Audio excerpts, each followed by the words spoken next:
In this video, I want to summarize the properties of real numbers.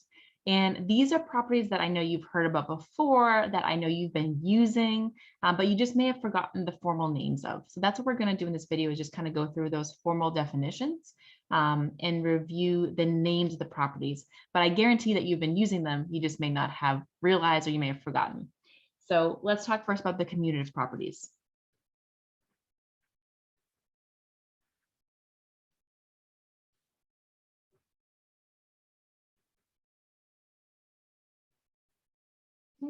And there are two commutative properties. I'm just going to write it as A and B just to keep it a little bit more organized.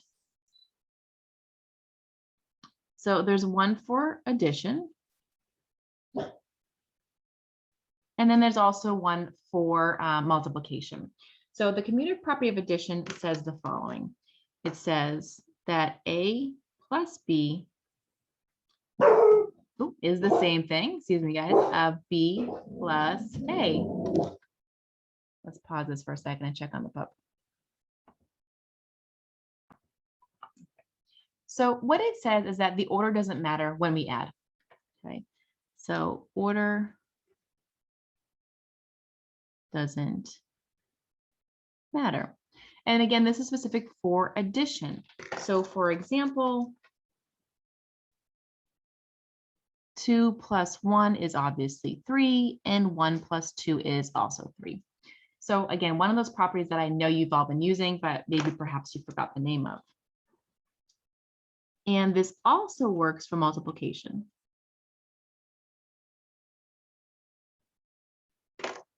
So it says A times B is the same thing as B times A. Again, order doesn't matter. So for instance, 2 times 3 equals 6, and 3 times 2 also equals 6. I do want to point out that it is not true for subtraction or for division.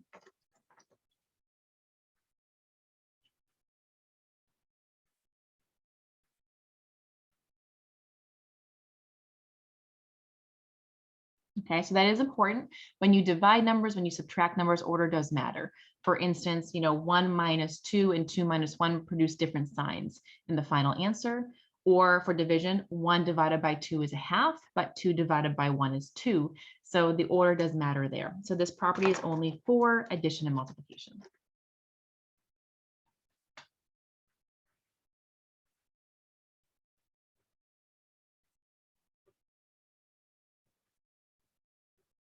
Okay. Now there is a related property called the associative property. And again, it also exists for addition and for multiplication. So we'll start with addition first. And it says the following.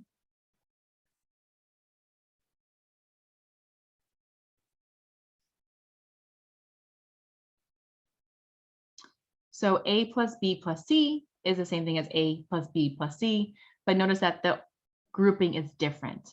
So if you're following the order of operations, we would do the addition here first and then add the C. Whereas in this case, we would add B and C first and then add A. So what this means is that we can regroup. And again, it's not going to change the answer. So for instance, we'll do it right here. If I have 1 plus 2 plus 3, and I'm using order of operations, I would do 1 plus 2 first, which is 3, and then 3 plus 3 is 6. If I were to regroup it, and I did 1 plus 2 plus 3, then what I get is 1 plus 5, which is also 6. So the work along the way looks different, but we end up with the same answer in the end.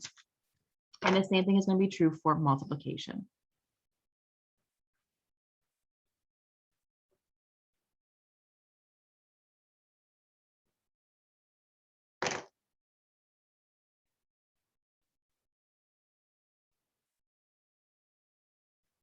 So if we multiply A and B first and then multiply with C, or if we do B and C first and then multiply with A, again, we can regroup and it doesn't matter. So same idea here, we can regroup.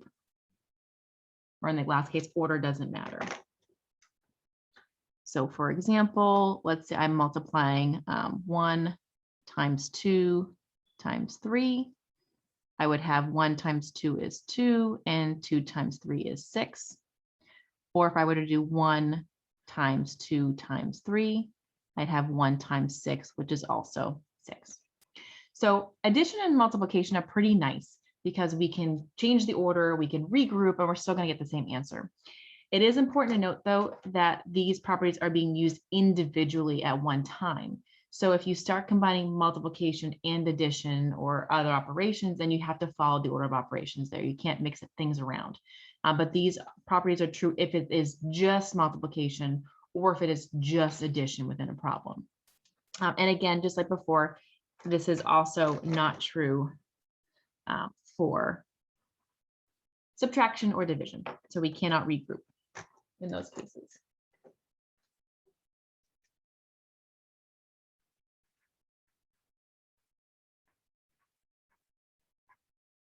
Okay, another property that we have seen, of course, is the distributive property.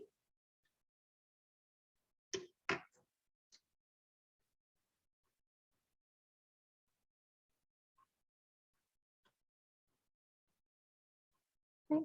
And what it says is that if you're multiplying something on the outside by a group, something in parentheses, we can distribute that value that's on the outside. It also works for subtraction as well. So it could be addition or subtraction here. And it does technically work even if the value is on the other side. So you could actually multiply in this way.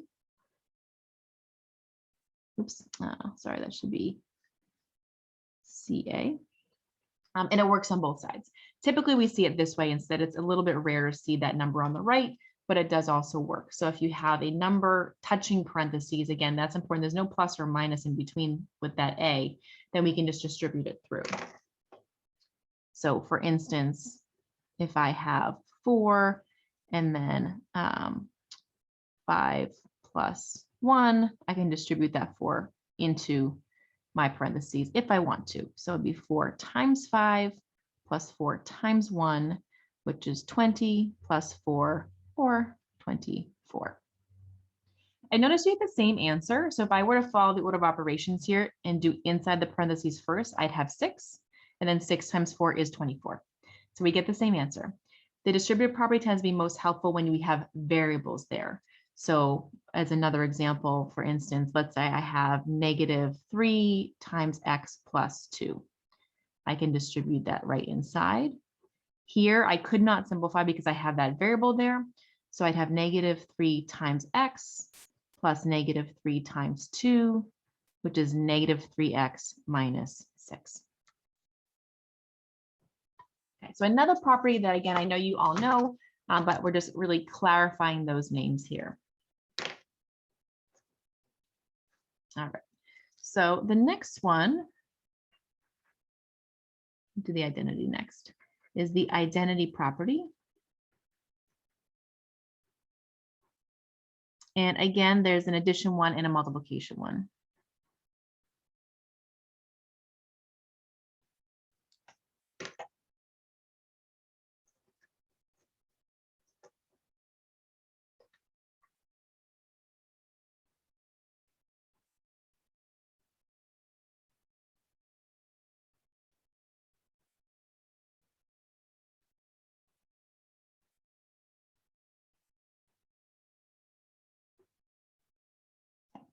So here's one again, I know you all know, and it says that 0 can be added to a sum without changing the value. So when I think of identity properties, I think of the other number keeps its identity. It doesn't change.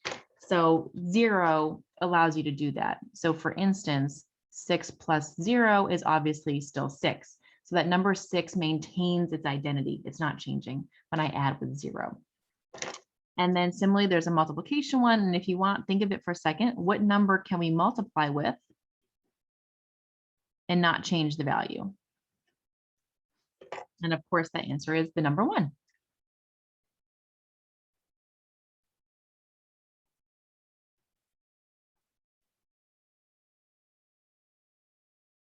We'll say without changing the value. So that number 1 is also special, but for multiplication, right? 1 times 6 is still 6. So 0 is a special number for addition, and 1 is a special number for multiplication. And we do use these a lot. Particularly number 1, you'll see come up a lot over and over again, particularly with things like fractions and finding common denominators.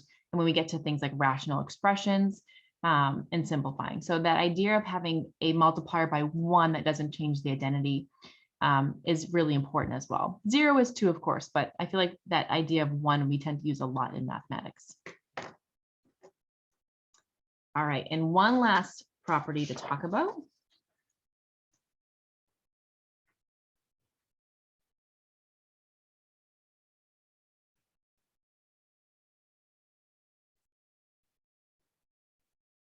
And is the inverse property. And again, we have it for both addition and multiplication.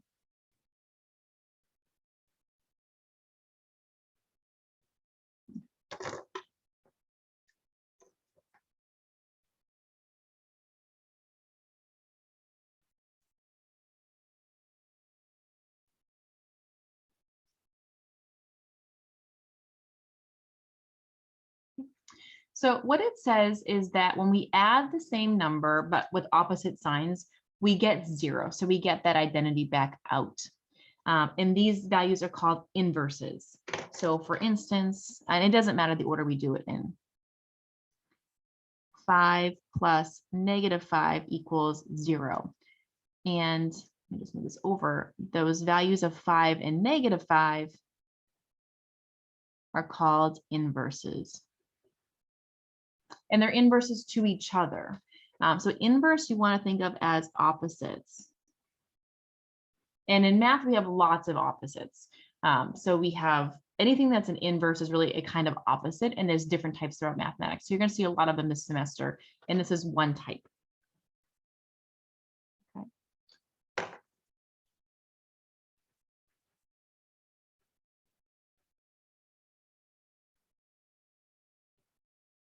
For multiplication, we have the formula a times 1 over a equals 1, or of course 1 over a times a equals 1. So you have those fractions canceling each other out there. So for instance, 1/2 times 2 equals 1. You get this canceling of those values. And 1/2 and 2 are inverses. Okay. Now, when we talk about inverses, sometimes we will specify. So we may say that 5 and -5 are additive inverses because they cancel each other through addition. 1/2 and 2 are multiplicative inverses because they cancel through multiplication. So again, there's lots of types of inverses in mathematics. So if we cancel through addition, then we have additive inverses. If we cancel through multiplication, they're called multiplicative inverses. We also have other terms as well. So for additive inverses, sometimes we will just actually use that word opposite. So if a problem specifically asks for the opposite of something, it really is looking for the additive inverse. For multiplicative inverses, we say reciprocal. So if a problem asks for you to find the reciprocal, again, it would be the multiplicative inverse. So the reciprocal of 1/2 would be 2, or the reciprocal of 2 would be 1/2.